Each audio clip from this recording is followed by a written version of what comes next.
আজকে বাসায় সেই রান্নাবান্না হবে। সবাইকে শুভ নববর্ষ উপলক্ষে বাসায় সেই রান্নাবান্না হচ্ছে আর খাওয়া দাওয়া হবে।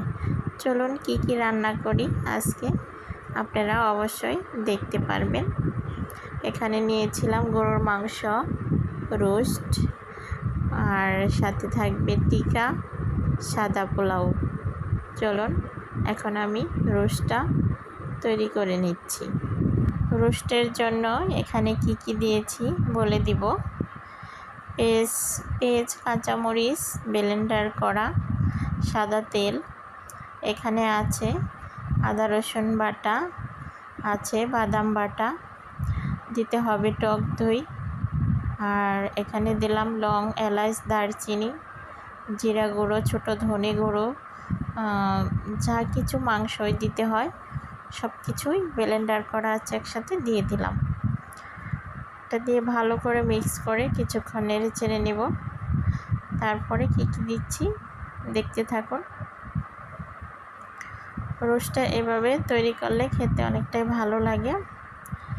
এখন দিয়ে দিলাম রোস্টের মশলাটা দিয়ে আরও কিছুক্ষণ নেড়ে চেড়ে আমি কষিয়ে নেব। দেখুন, তারপরে তেলটা যখন উঠে যাবে উপরে রোস্টের মশলার, তখনই কিন্তু আমি রোস্টটা ছেড়ে দেব। আর রোস্টটা কিন্তু আমি একদম হালকা ভেজেছি, এত কড়াকড়ি ভাজিনি। কড়া করে ভাজলে রোস্টটা খেতে ভালো লাগে না। এই যে তেলটাও উঠে গেছে আর রোস্টটাও আমি এ ফাঁকে এই যে দিয়ে দিয়েছি। এখন নেড়ে চেড়ে নামিয়ে রাখবো।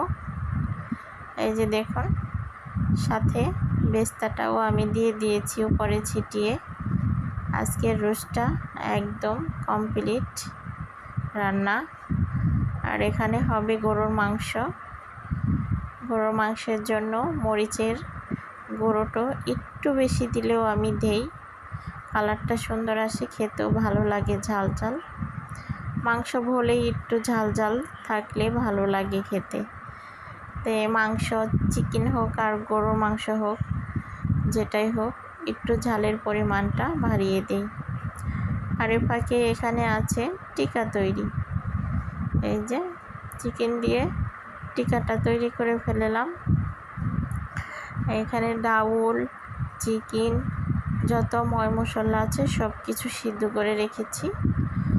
তারপরে টিকাটা আমি এভাবে একটা ডিম ভেঙে মাখিয়ে টিকাটা কিন্তু তৈরি করে নিয়েছি। গরুর মাংস রান্না হলো, রোস্ট পাকানো হলো, টিকা তৈরি করা হলো, এখন হবে সাদা পোলাও। তো আজকের মতে এটুকুই।